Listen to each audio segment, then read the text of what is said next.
तो चैप्टर 6 जो है ये है हमारा जनसंख्या से संबंधित, और इसमें हमें क्या पढ़ना है, तो जनसंख्या वृद्धि, वितरण, घनत्व, फिर आयु, लिंग अनुपात और लिंग अनुपात, फिर ग्रामीण नगरीय संगठन, जनसंख्या, वातावरण और इसका विकास। तो इससे पहला जो संभावित प्रश्न है ये है जनसंख्या वृद्धि, वितरण और घनत्व का वर्णन करें। तो हमें पहले बताना है जनसंख्या वृद्धि के बारे में, वितरण के बारे में और जनसंख्या घनत्व के बारे में। तो इसे भी शुरू करते हैं। तो जनसंख्या, भारत संसार का पहला होगा यहाँ पे, भारत संसार का पहला सर्वाधिक जनसंख्या वाला देश है।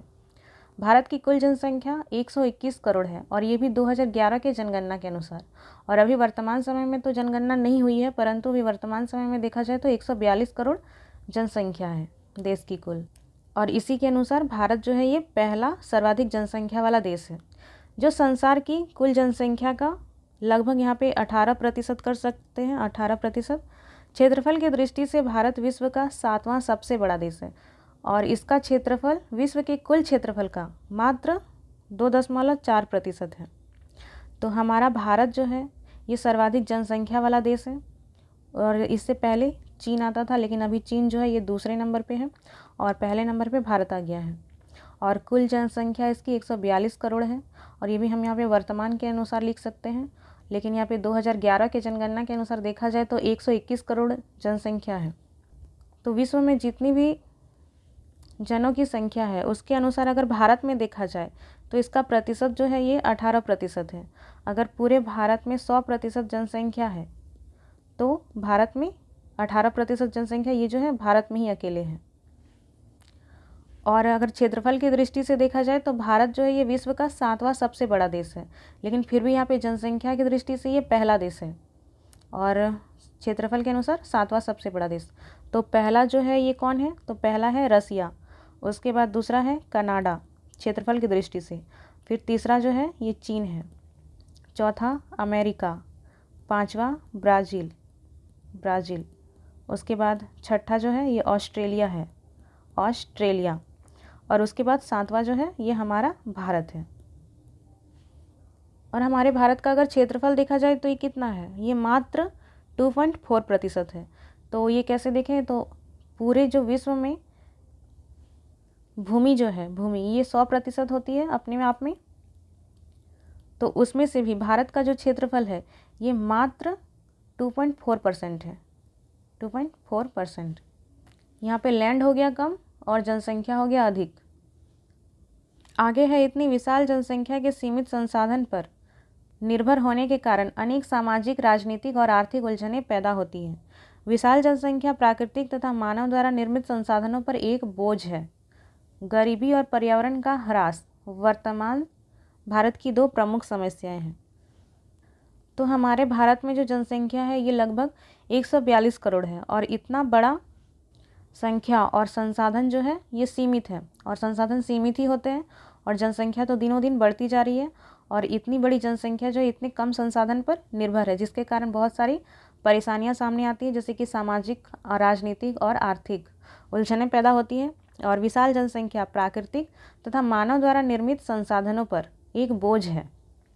और गरीबी और पर्यावरण का ह्रास वर्तमान भारत की 2 प्रमुख समस्याएं हैं। पहला तो गरीबी बढ़ती जा रही है और दूसरा पर्यावरण का भी ह्रास होते जा रहा है। जैसे जैसे जनसंख्या बढ़ रही है, लोग घर बना रहे हैं, पेड़ों को काट रहे हैं, उद्योगों का स्थापना हो रहा है, जल प्रदूषित हो रहा है, वायु प्रदूषित हो रहा है, जिसके कारण पर्यावरण का भी ह्रास हो रहा है। और ये जो दोनों समस्याएं हैं, गरीबी और पर्यावरण, ये दोनों भारत की प्रमुख समस्याएं हैं। इन समस्याओं का मुख्य कारण भी जनसंख्या की अधिकता ही है। तो जनसंख्या अधिक होने के कारण ही ये सारी समस्याएं देखने को मिल रही है। जनसंख्या की विशालता के कारण नृजातीय विविधता, अत्यधिक ग्रामीण स्वरूप और असमान वितरण आदि अन्य पहलू हैं जो सामाजिक आर्थिक विकास की प्रक्रिया को और गति को प्रभावित कर रही है। तो जितनी अधिक जनसंख्या बढ़ रही है उतना अधिक ही ग्रामीण स्वरूप बढ़ता जा रहा है और असमान वितरण हो रहा है। तो ऐसी जो स्थिति है ये किसी भी क्षेत्र के या फिर किसी भी देश के सामाजिक और आर्थिक विकास के पहलू को धीमी कर देती है और गति को भी ये प्रभावित कर रही है। जो विकास की प्रक्रिया और गति है इसे ये विशाल जनसंख्या है प्रभावित करने वाली। आगे है जनसंख्या वृद्धि। तो भारत की जनसंख्या 1901 में कितनी थी? तो ये लगभग 24 करोड़ थी, जो बढ़कर 2011 में 121 करोड़ हो गई है। और अभी वर्तमान में देखा जाए 2023-24 तो ये 142 करोड़ है। ये जो डेटा आया था ये तभी आया था 2023 से 24 के बीच में। अर्थात विगत सदी में भारत की जनसंख्या 97 करोड़ की वृद्धि हुई है। जनसंख्या में 97 करोड़ की वृद्धि हुई है। 1901 से भारत की जनसंख्या निरंतर बढ़ रही है। केवल 1911 से 1921 के बीच थोड़ी कमी आई थी। तो 1901 से जो लगातार भारत की जनसंख्या है ये बढ़ती रही है, लेकिन बीच में 1911 से 1921 के बीच में ये कमी देखने को मिली थी इसमें जनसंख्या में। भारत की जनसंख्या की दशकीय वृद्धि 1981 तक लगातार बनी रही, लेकिन इसके बाद इसमें कमी आनी शुरू हो गई थी। भारत के जननांग के इतिहास को 4 अवस्थाओं में विभाजित किया जा सकता है।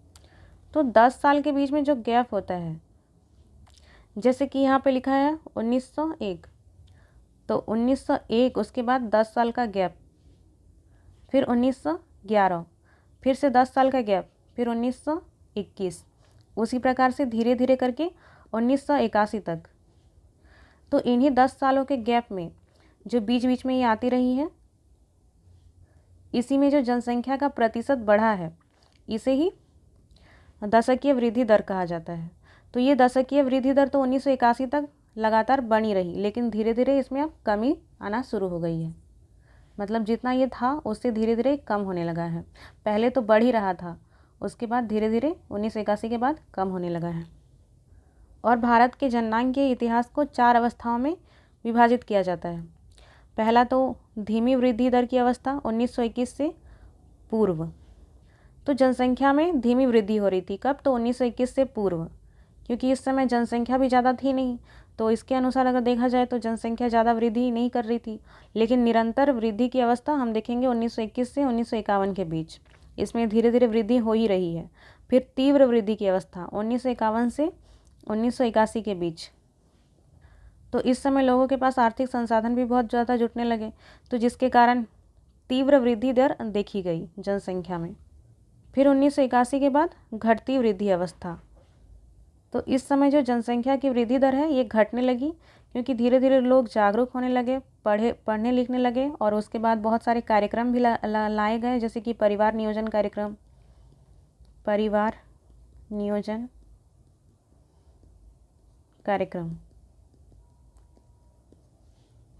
फिर नसबंदी इत्यादि देखने को मिला, जिस कारण 1981 के बाद जो है ये वृद्धि दर घटने लगी।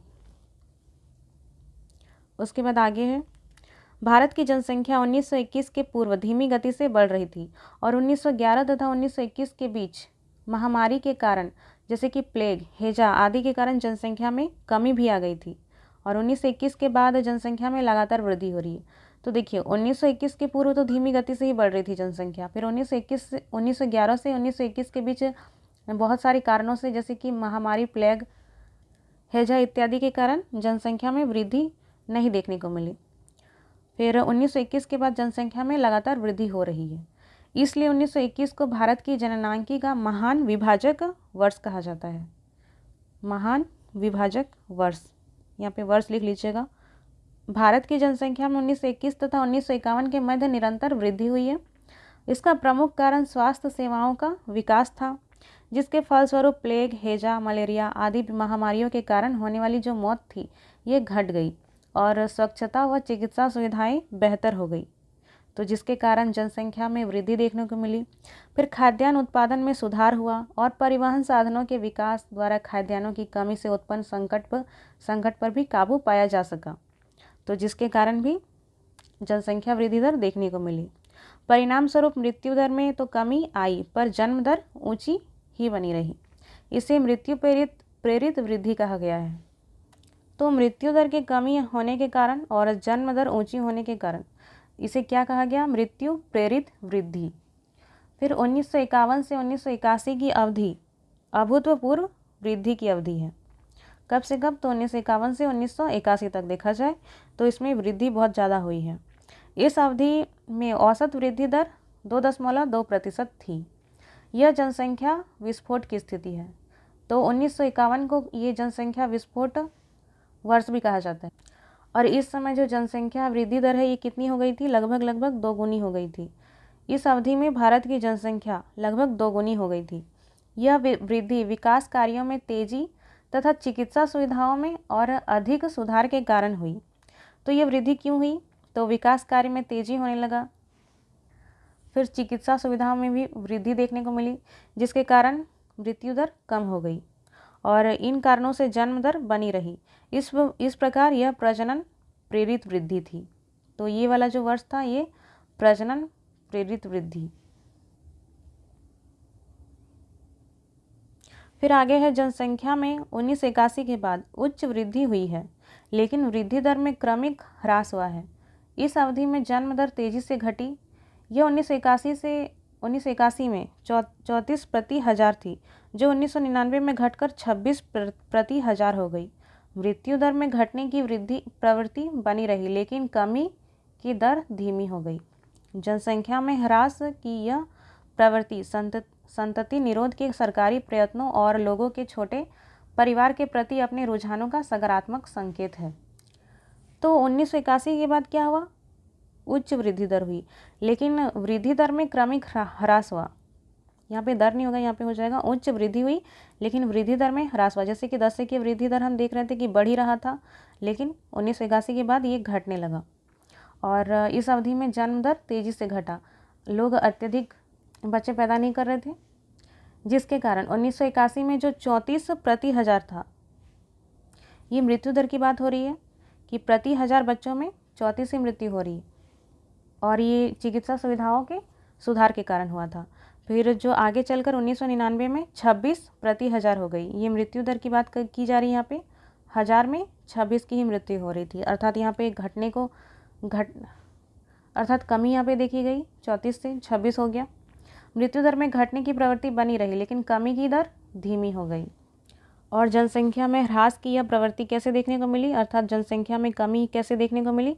तो संतति निरोध।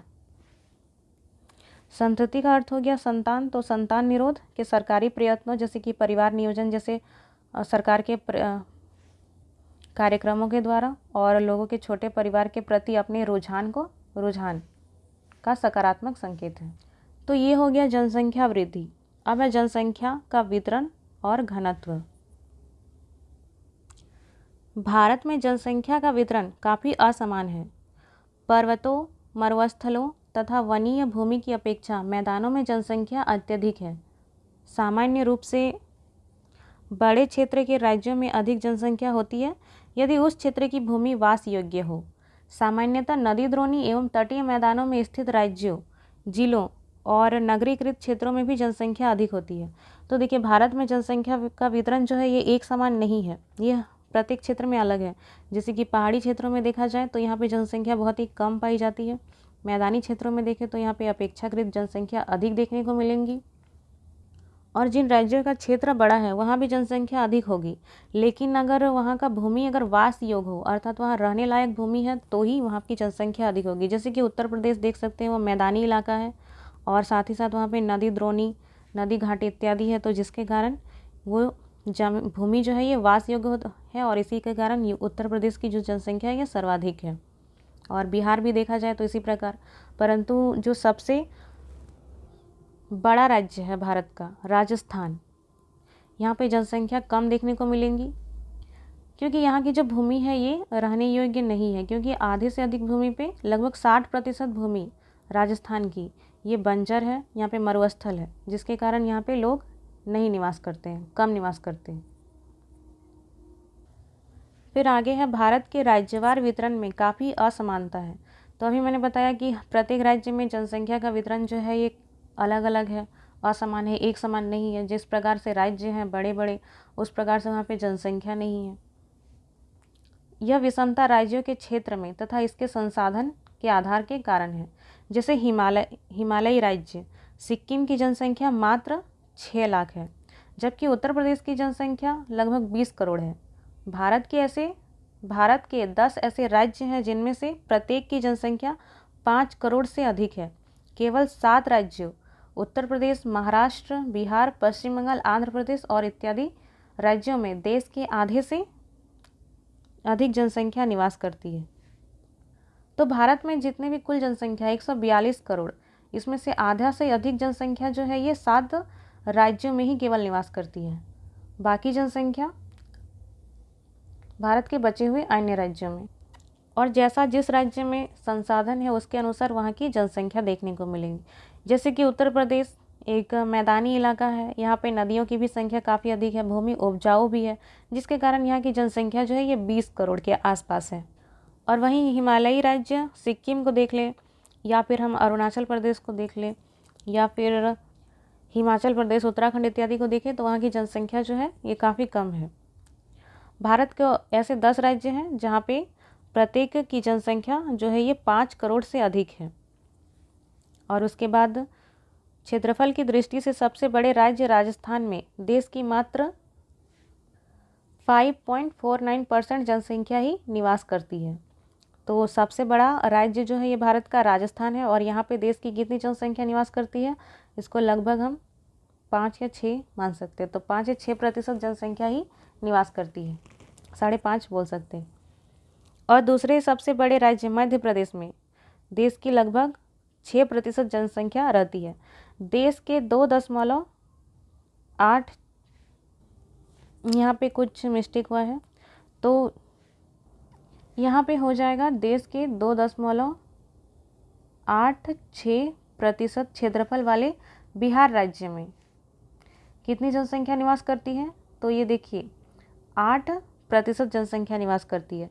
यहाँ पे इसका क्षेत्रफल कितना है, यहाँ तो क्षेत्रफल है 2.86%, लेकिन जनसंख्या कितनी निवास कर रही है, ये 8% तक जनसंख्या यहाँ पे निवास कर रही है। इसके विपरीत जम्मू कश्मीर का क्षेत्रफल देश के कुल क्षेत्रफल का 6.76% है, जबकि जनसंख्या केवल लगभग यहाँ पे 1% कह सकते हैं, 1% जनसंख्या यहाँ पे निवास करती है, जबकि क्षेत्रफल देख लीजिए कितना ज़्यादा है। तथा अरुणाचल प्रदेश देश के कुल क्षेत्रफल का ये 2.55% भाग रखता है, लेकिन जनसंख्या का प्रतिशत यहाँ भी बहुत ही कम है, मात्र 0.11%, 11%, 1। तो जनसंख्या का वितरण भी हमने देख लिया कि कितना इसमें भी असमानता देखने को मिलता है। और उसी क्षेत्र में जनसंख्या अत्यधिक है जहाँ पे उचित भूमि है, नदी द्रोणी है, तटीय मैदान है और भरपूर संसाधन है। फिर आगे है घनत्व।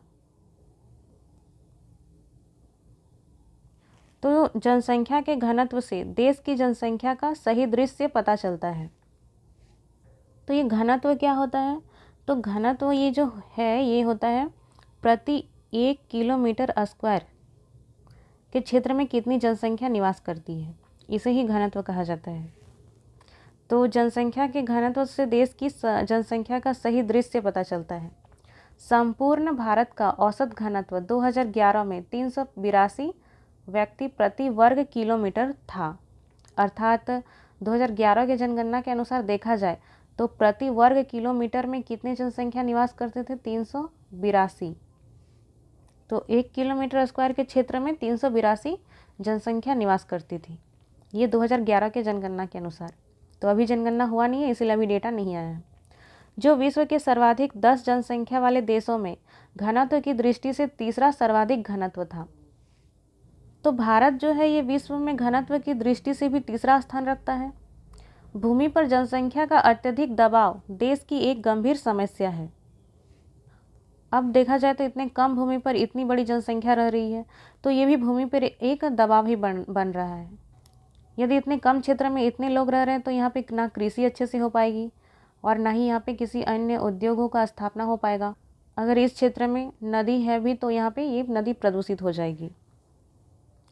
राज्यों के अनुसार जनसंख्या के घनत्व में बहुत अंतर पाया जाता है। अरुणाचल प्रदेश में जनसंख्या का घनत्व 17 व्यक्ति प्रति वर्ग किलोमीटर है। तो देखिए अरुणाचल प्रदेश में देखा जाए तो यहाँ पे प्रति वर्ग किलोमीटर में कितने लोग रहते हैं, तो 17 लोग ही रहते हैं 1 किलोमीटर स्क्वायर के दायरे में। जबकि बिहार में देखा जाए तो कितना, ये सर्वाधिक है। बिहार में 1 किलोमीटर स्क्वायर के क्षेत्र में 1102 व्यक्ति रहते हैं, ये बहुत ही ज़्यादा हो गया। तथा पश्चिम बंगाल में 1029 एवं केरल में 860 व्यक्ति प्रति वर्ग किलोमीटर है। तो यहाँ पे औसत देखा जाए तो प्रति 1 किलोमीटर स्क्वायर के क्षेत्र में बिहार में 1102, पश्चिम बंगाल में 1029, केरल में 860 व्यक्ति रहते हैं। इस प्रकार घनत्व के क्रम में बिहार का स्थान प्रथम, द्वितीय स्थान पश्चिम बंगाल का एवं केरल तीसरे स्थान पर है। तो सबसे ज़्यादा जो जनसंख्या घनत्व है ये कहाँ पे है? तो ये भारत के बिहार राज्य में सर्वाधिक घनत्व है, जनसंख्या घनत्व। उसके बाद दूसरे स्थान पे पश्चिम बंगाल, तीसरे स्थान पे केरल है। फिर आगे है प्रायद्वीपीय भारत के राज्यों जैसे कि कर्नाटक, यहाँ पे जनसंख्या घनत्व 319 है, अर्थात यहाँ पे प्रति 1 किलोमीटर स्क्वायर के क्षेत्र में 319 लोग रहते हैं, ये औसत है, एवरेज। फिर आंध्र प्रदेश में 308 व्यक्ति प्रति 1 किलोमीटर के क्षेत्र में। फिर जनसंख्या का घनत्व जो है ये मध्यम है इन क्षेत्रों में, कर्नाटक, आंध्र प्रदेश, क्योंकि देश का जो घनत्व है, जनसंख्या घनत्व 382 व्यक्ति प्रति वर्ग किलोमीटर है। महाराष्ट्र में 365 एवं उड़ीसा में 270 व्यक्ति प्रति वर्ग किलोमीटर है। गोवा, आंध्र प्रदेश, कर्नाटक, गुजरात में जनसंख्या के घनत्व का परिसर 200 से 400 व्यक्ति प्रति वर्ग किलोमीटर है। मध्य प्रदेश, राजस्थान, उत्तरांचल अर्थात उत्तराखंड, छत्तीसगढ़, नागालैंड, हिमाचल प्रदेश, मणिपुर और मेघालय में जनसंख्या का घनत्व 100 से लेकर के 200 व्यक्ति प्रति वर्ग किलोमीटर पाया जाता है।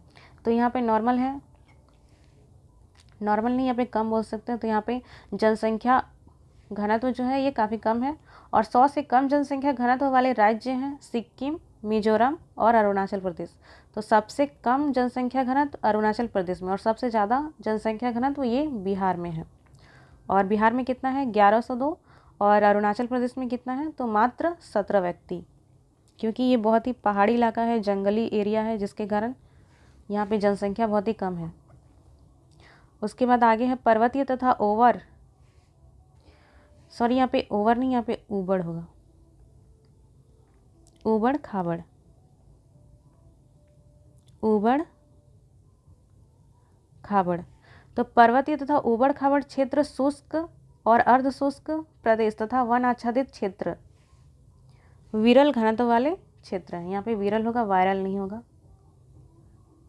विरल, अर्थात यहाँ पे जनसंख्या घनत्व जो है ये काफ़ी कम है, क्योंकि पर्वतीय क्षेत्र में तो लोग रहेंगे नहीं ऊबड़ खाबड़ क्षेत्र में, और शुष्क अर्थात सूखे क्षेत्र में या फिर अर्ध सूखे क्षेत्र जैसे कि राजस्थान, हरियाणा का दक्षिणी हिस्सा, पंजाब का दक्षिण और पश्चिम हिस्सा देखा जाए तो ये क्षेत्र शुष्क और अर्ध शुष्क क्षेत्र में आते हैं। तो ऐसे क्षेत्र में लोग नहीं रहेंगे। और साथ ही साथ घने जंगलों वाले क्षेत्र में भी, जैसे कि अरुणाचल प्रदेश देख सकते हैं, यहाँ पे जनसंख्या बहुत ही कम है, अर्थात विरल घनत्व है। तो इस प्रश्न में ये हम देख लिया हमने जनसंख्या वृद्धि, उसके बाद जनसंख्या का वितरण और उसके बाद जनसंख्या का घनत्व।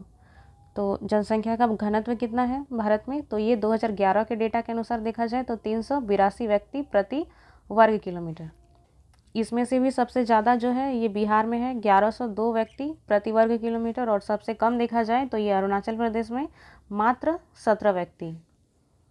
इसके बाद अगला जो क्वेश्चन है ये है, भारत में जनसंख्या वृद्धि के कारणों का उल्लेख करें और परिणामों की चर्चा करें। तो जनसंख्या वृद्धि हो क्यों रही है और इसके परिणाम क्या हैं, तो इसे भी हम देखते हैं। भारत में जनसंख्या वृद्धि,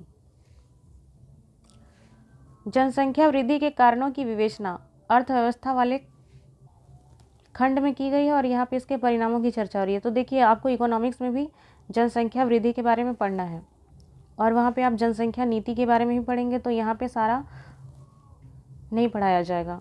वहाँ पे एक टॉपिक है अलग से, तो वहाँ पे आप उसमें से कर लेंगे। तो इसका हम सिर्फ देखेंगे यहाँ पे परिणाम। तो इसके परिणाम क्या हो सकते हैं जनसंख्या वृद्धि के, तो वो देखने वाले हैं। तो जनसंख्या वृद्धि दर के परिणाम, जनसंख्या वृद्धि दर तीव्र होने से निम्नलिखित समस्याएं उत्पन्न हो रही हैं। तो भारत की जनसंख्या 2011 में कितनी थी? 121 करोड़। अभी बढ़ के कितनी हो गई है 2023 से 24 के बीच में? तो ये 142 करोड़। और भारत जो है वर्तमान समय में विश्व का पहला सर्वाधिक जनसंख्या वाला देश बन गया है, सर्वाधिक जनसंख्या वाला देश।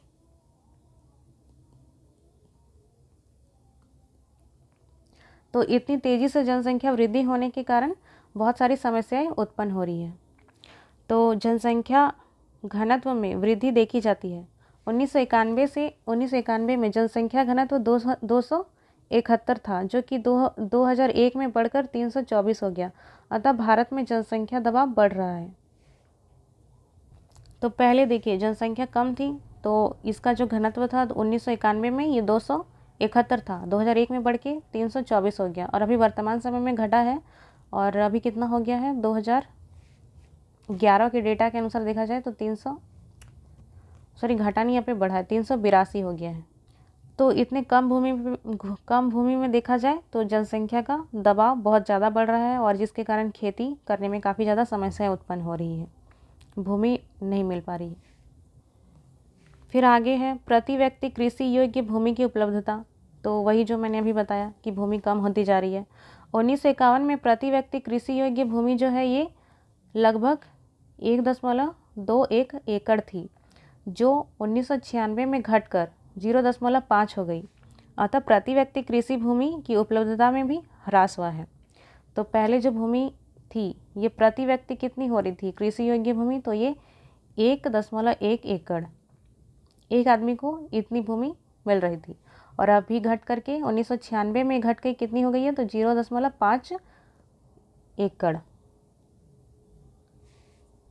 और 2023-24 में तो ये घट के और भी कम हो गया है, तो इसका डेटा भी नहीं है। फिर आगे है खाद्य पदार्थों की उपलब्धता।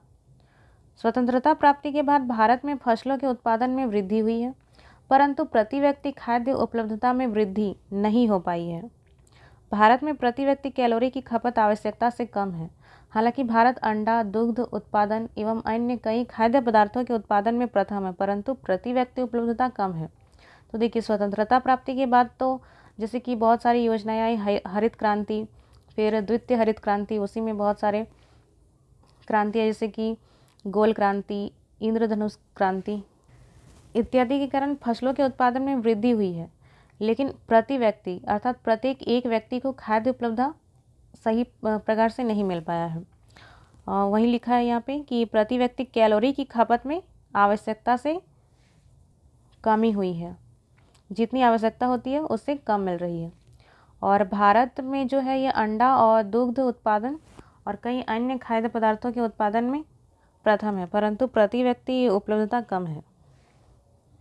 अर्थात प्रत्येक एक व्यक्ति को अगर देखा जाए तो जितना मिलना चाहिए उसके हिसाब से बहुत ही कम मिल रहा है, क्योंकि जनसंख्या में वृद्धि हुई है, इसके कारण से ये खाद्य उपलब्धता कम हुई है।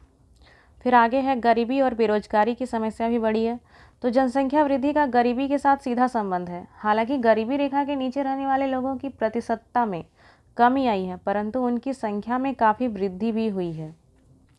तो जिस प्रकार से जनसंख्या बढ़ रही है उसी प्रकार से गरीबी बढ़ रही है, गरीबी भी। लेकिन गरीबी रेखा से नीचे रहने वाले लोगों की प्रतिशतता में कमी आई है। जितने लोग पहले गरीब थे उसका प्रतिशत धीरे धीरे घट रहा है, लेकिन उसकी संख्या में काफ़ी वृद्धि हुई है। फिर आगे है जनसंख्या वृद्धि से वातावरण पर प्रतिकूल प्रभाव पड़ा है। ये सब मैंने पहले ही बताया। जनसंख्या वृद्धि के कारण भूमि, जल, वायु एवं ध्वनि इत्यादि प्रदूषण में लगातार वृद्धि हो रही है, जिससे वातावरण दूषित हो रहा है। उसके बाद है ग्रामीण जनसंख्या में वृद्धि के फलस्वरूप नगरीय जनसंख्या में भी वृद्धि हो रही है, क्योंकि ये जनसंख्या नगरों में रोजगार के लिए जाती है। तो बहुत सारे ग्रामीण जनसंख्या जो है, ग्रामीण लोग, ये रोजगार इन्हें ग्रामीण क्षेत्रों में मिलता नहीं है, जिसके कारण ये शहरों में पलायन करते हैं। और शहरों में पलायन होने के कारण शहरों की जनसंख्या जो है ये भी ज़्यादा हो रही है, और जिसके कारण भी शहरों में काफ़ी ज़्यादा समस्याएं उत्पन्न हो रही है। जैसे कि देखा जाए तो वहाँ पे मलिन बस्तियों का ये जो संख्या है काफ़ी बढ़ रहा है।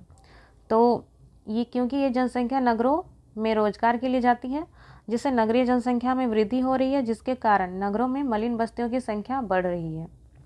जनसंख्या वृद्धि दर में अत्यधिक वृद्धि विकास का बाधक है।